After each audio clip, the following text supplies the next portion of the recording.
আমাদের আশেপাশে অনেক জ্ঞানী এবং গুণী লোকজন বসবাস করে, যারা মনে করে যে ফেসবুকে হাত পা দেখিয়ে ভিডিও করলে তারা চালায় জান্নাতে চলে যাবে, আর যারা ফেস দেখায় তারা খারাপ, তারা ভালো না, তারা জাহান্নামী। আমার কথা হলো, ফেসবুকে কাজ করতে আসছি, ফেস দেখাবো, ফেস দেখানো উচিত, ফেস দেখাই কাজ করব। কোনোদিন সফলতা আসে তো আসবে, না আসলে নাই। হ্যালো এভরিওয়ান, আসসালামু আলাইকুম। কেমন আছেন সবাই? আশা করি ভালো আছেন, আমিও ভালো আছি। তো আজকে দুপুরে রাফানের জন্য আমি মিষ্টি কুমড়া রান্না করব। আমি পাঙ্গাস মাছ দিয়ে মিষ্টি কুমড়া রান্না করব। তার জন্য 2 পিস পাঙ্গাস মাছ আমি ভালো করে ভেজে নিচ্ছি। আর রাফান তো মাছ যদি আমি তরকারিতে দিই সে মাছ খাবে না, এই জন্য তার জন্য মাছগুলো উঠায় নিতে হবে।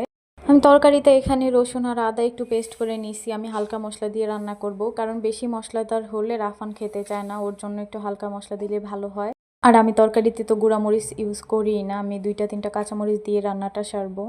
আরেকটা কথা কি, আমি চাই যে আমার ব্যক্তিগত লাইফে যেন কেউ ইন্টারফেয়ার না করে, কারণ আমি যদি কষ্টে থাকি, আমি টাকার অভাবে থাকি, কেউ আমাকে হেল্প করতে আসবে না, কেউ দেখবেও না, ফিরেও তাকাবে না, আমি জানি সেটা।